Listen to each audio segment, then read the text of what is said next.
صاحب نے بڑا دلچسپ سوال کیا لیکن ہے غلط. وہ کہتے ہیں توفع کے معنی قرآن مجید میں آپ اختلاف والی جگہ وفات معنی لیتے ہیں، لیکن ایک عرب اس کے معنی اٹھا لے جانے کے کرتا ہے، اور عرب ہم سے اچھی طرح جانتا ہے کہ یہاں کیا معنی مراد ہے. یہ بالکل غلط سوال ہے. عربی اگر آپ نے پڑھنی ہے اور عربی معنی پڑھنے ہیں تو لغت عرب کو اٹھائیے. لغت عرب ایک آزاد فیصلہ کرنے والی لغت ہے.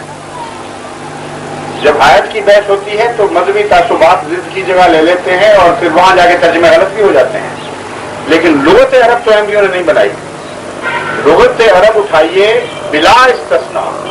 جب خدا فاعل ہو توفع کا اور ذی روح مفعول ہو جس کی جان ہے، تو دو معنوں کے سوا عربی لغت تیسرا معنی بتاتی کوئی.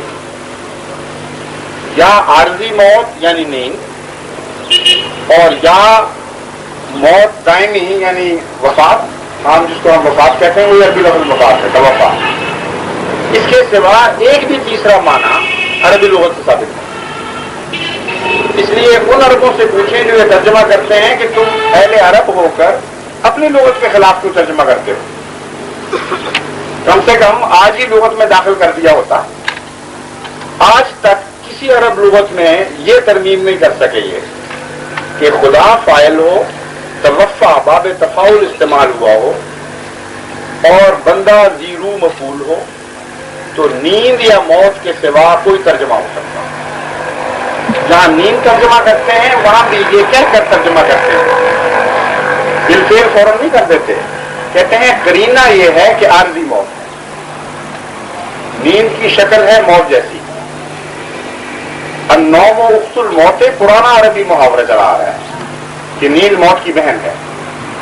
تو جہاں نیند ترجمہ کرتے ہیں اس وجہ سے ترجمہ کرتے ہیں کہ موت کے مشابہ ہے، اور چونکہ عارضی موت ہے اس لیے وفات کا ترجمہ بہرحال موت ہی ہے، اور عارضی ہو یا مستقل ہو. تو حضرت عیسیٰ علیہ السلام تو توفع کے بعد ان دو موتوں سے بچ نہیں سکتے. ایک سے نکلیں گے تو دوسری موت میں جائیں گے. آسمان پر نہیں چڑھتے. توفع کا مطلب یا نیند یا موت، تیسرا معنی کوئی نہیں.